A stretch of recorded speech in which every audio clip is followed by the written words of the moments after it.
Саламатсыңарбы кымбаттуу окуучулар, кутмандуу күнүңөр менен. Жалпы республикалык тестирлөөгө даярдануунун экинчи сабагы бүгүнкү өтүлө турган жаңы тема өсүмдүктөр дүйнөсү. Сабактын жүрүшүндө силер өсүмдүктөр дүйнөсүнүн айырмачылык белгилери, өсүмдүктөрдүн систематикасы, өсүмдүк клеткасынын түзүлүшү, жаныбар жана өсүмдүк клеткаларынын айырмачылыктары, клетканын бөлүнүшү жана өсүшү, клеткадагы плазмолиз жана деплазмолиз кубулуштары жөнүндө маалымат аласыңар. Орус табият таануучусу. Өсүмдүктөрдүн физиологиясы боюнча адис. Фотосинтездин ийри изилдөөчүсү. Москва университетинин ардактуу профессору Климент Аркадьевич Тимирязевдин сөзү менен сабагымды баштаймын. Жашыл өсүмдүктөр биздин планетадагы органикалык эмес заттардан органикалык заттарды синтездөөчү бирден бир лаборатория деп айткан сөзү бар. Чындыгында азык чынжыры да дал ушул жашыл өсүмдүктөрдөн башталат. Энергиянын негизги булагы да болуп саналат. Ошондой эле биоценоздун мүнөзүн аныктайт. Жер кыртышын эрозиядан сактайт. Өсүмдүктөр абадагы кычкылтектин булагы катары кызмат кылат. Жердин климатына да олуттуу таасирин тийгизет. Адамдар 1,5 миңге жакын маданий өсүмдүктөрдүн түрүн тамак аш, техникалык жана дарылык каражат катары пайдаланат. Өсүмдүк тектүү азыктар адамдын организмин белоктор, майлар, углеводдор, витаминдер менен камсыз кылат. Өсүмдүктөр, алардын түзүлүшү, тиричилик активдүүлүгү, жер бетинде таралышы, бири-бири менен жана айлана чөйрө менен болгон байланыштары жөнүндөгү илим бул ботаника деп аталат. Өсүмдүктөр дүйнөсү 500 миңден ашык түрдү өзүнө камтып турат.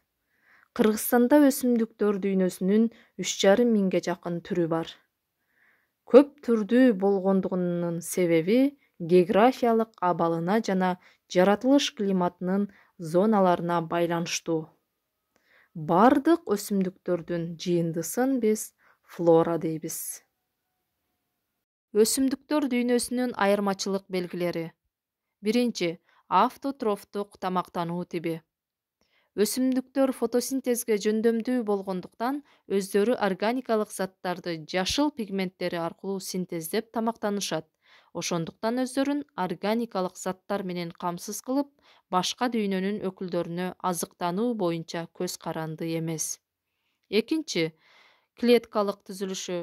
Клеткалык түзүлүшү боюнча өсүмдүктөр жаныбар клеткасынан айырмаланып турат. Алардын клеткасы целлюлозадан куралган калың клеткалык кабык менен капталган. Стоплазмасы пластидаларга жана чоң көлөмдүү вакуолдорго ээ. Клеткалык борбор центросома болбойт. Үчүнчү, активдүү кыймылга ээ эмес. Организмдин ичинде суунун, анда ириге минералдык заттардын жана органикалык заттардын кыймылы жүрүп турат. Бир жерден экинчи жерге өз алдынча орун которо албайт. Сырткы факторлордун таасиринде өсүү кыймылдарына ээ болушат. Чөйрөнүн факторуна карата өсүү кыймылдары, жарыкка карата фототропизм, жылуулукка карата термотропизм жана үттөрдүн кыймылдары да белгилүү. Өсүү кыймылдары: сабактын учунан өсүүсү гелиотропизм, тамырдын өсүүсү геотропизм. Төртүнчүсү көбөйүү. Өсүмдүктөр жыныстуу жана жыныссыз жолдор менен көбөйүшөт. Гүлдүү өсүмдүктөрдө сабактын, жалбырактын, тамырдын жардамы менен жыныссыз же вегетативдик көбөйүү жүрөт. Жыныстык көбөйүү органы бул гүл эсептелет. Анда эркек жыныстык орган аталык, ургаачылык жыныстык орган энелик жайгашкан. Көбөйүү процесси эки этаптан турат: чаңдашуу жана уруктануу.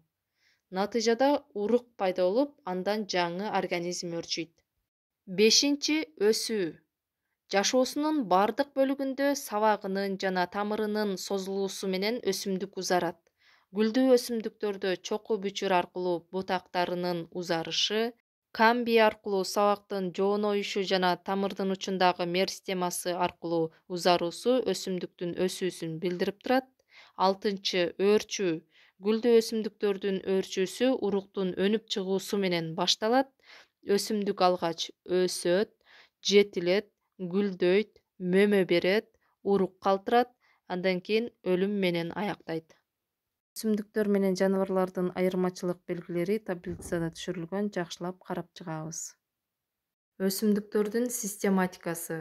Жаныбарлардын же өсүмдүктөрдүн көп түрдүүлүгүн изилдеп үйрөтүүчү жана ар кандай топторго бөлүүчү илим систематика деп аталат. Систематиканын негизги милдети илимде чогулган материалдардын негизинде жаныбарларды же өсүмдүктөрдү систематикалык топко бөлүштүрүү же классификациялоо болуп саналат. Систематикалык топторго бөлүштүрүүдө швед доктору, табият изилдөөчүсү Карл Линнейдин салымы абдан чоң, түргө так аныктама берген. Анткени систематикада элементардык бирдик катары түр эсептелет.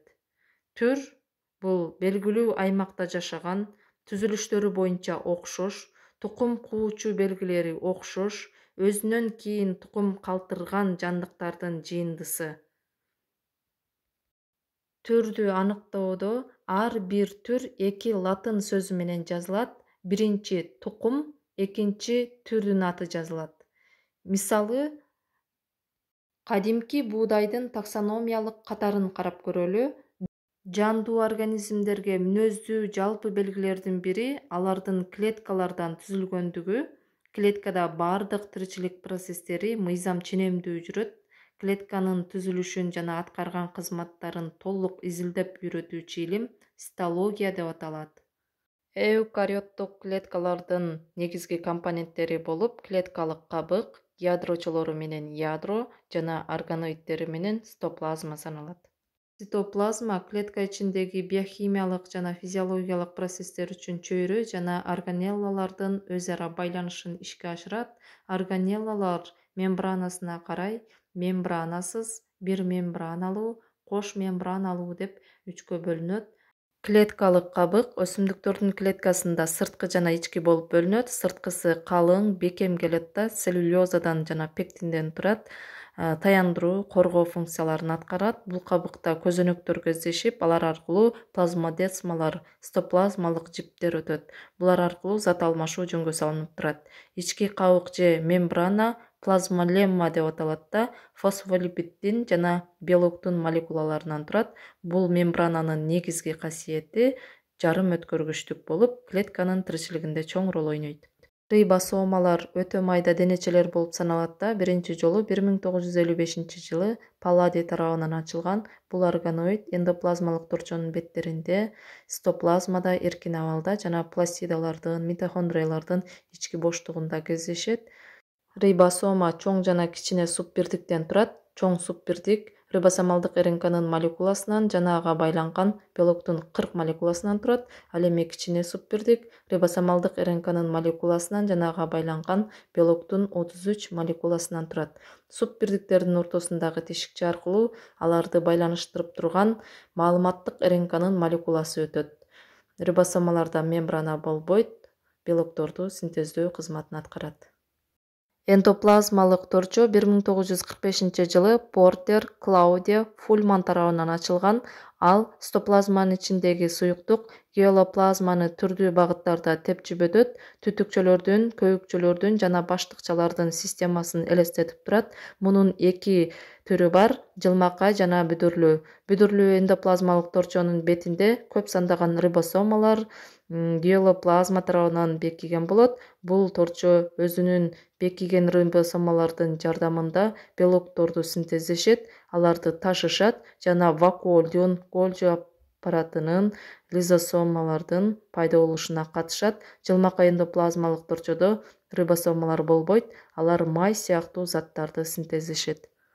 Golgi комплекси 1898-жылы Golgi тарабынан баяндалып жазылган көбүкчө бул органоид ядрого жакын жайланышып, 3 комплекстен, баштыкчалардан, түтүкчөлөрдөн, исиркектерден турат. Бул аппарат өтө кырдуу функцияларды аткарат, суунун санын жөнгө салат, углеводдорду топтойт, ферменттердин жетилишин, клеткалык кабыктын пайда болуусуна катышат.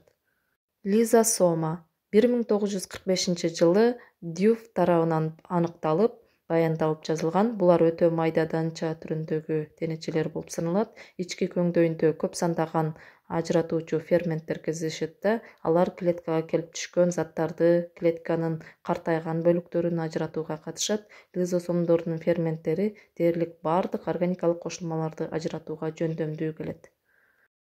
Вакуоль клеткалык шире менен толгон, тонопласт менен чектелген клетканын ичиндеги боштугу. Картайган клеткаларда майда вакуольдор биригип, клетканын ортосун ээлеген бир чоң вакуольду түзөт. Ал ядрону жана цитоплазмадагы органоидтерди клеткалык кабыкка карай түртөт. Негизги функциясы сууну запастоо, иондорду топтоо. Митохондриялар биринчи жолу Бенда тарабынан 1897-жылы баяндап жазылган, бирок анын түзүлүшү, функциясы кийинчерээк үйрөнүлгөн. Митохондриялардын өлчөмдөрү өзгөрмөлүү келип, бир клетканын ичиндеги саны дагы ар түрдүү болушу мүмкүн. Көбүнчө алар шар, таякча, сүйрү жана башка формаларда болуп, клеткадагы саны 3000-ге чейин жетет. Алар кош мембрана менен капталган, ички мембранасы ички кристалларды пайда кылуу менен беттик аянтты чоңойтот. Кристаллардын аралыгын толтуруп турган матрикс ДНКнын молекуласын, рибосомаларды жана көп сандаган ферменттерди кармайт. Митохондрияларда клетканын тиричилигине керектүү болгон АТФ синтезделет да, энергиянын булагы болот. Митохондриялардын ички боштугунда ДНКнын, РНКнын молекулаларынын жана рибосомалардын болушу аларды матриксинде көз карандысыз өзүнө мүнөздүү тукум куучулук информацияны алып жүрүүчү жана өз алдынча белокту синтездөө жөндөмдүүлүккө ээ болуучу органоид катары таанытат.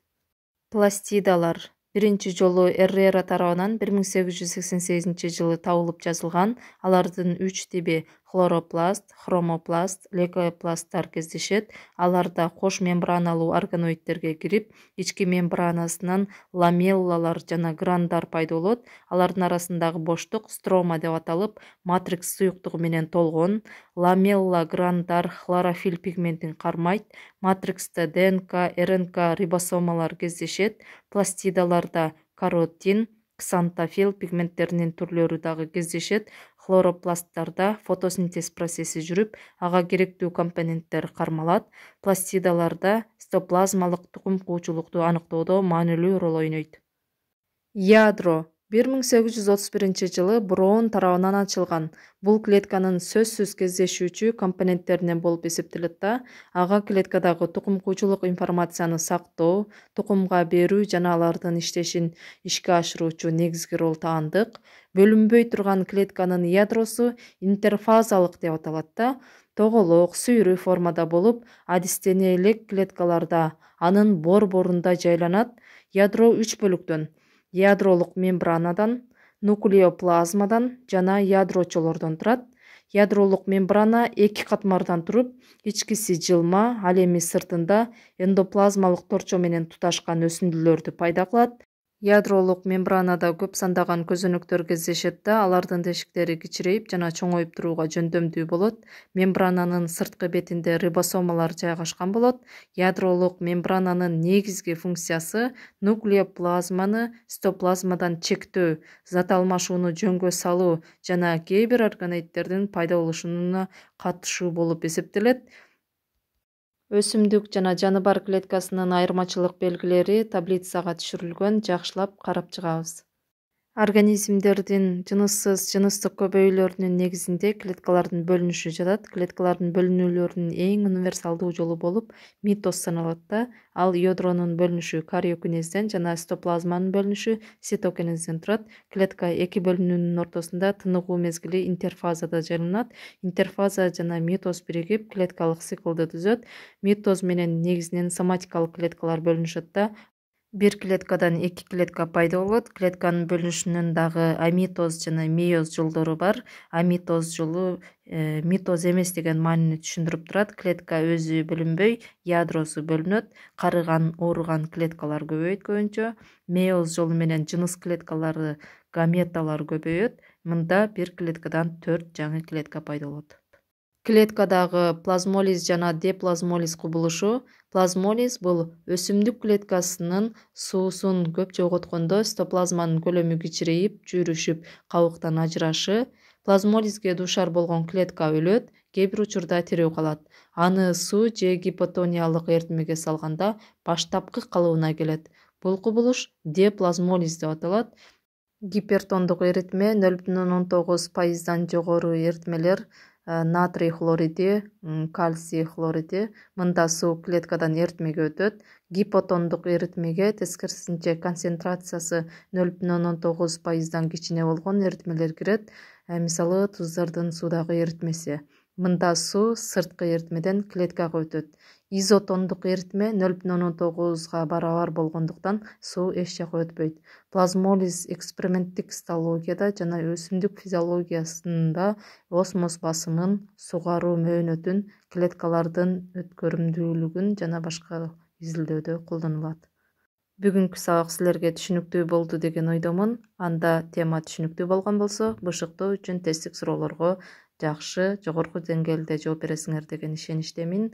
Анда бүгүнкү сабагыбыз аяктады. Кийинки сабактан учурашканча сак саламатта тургула.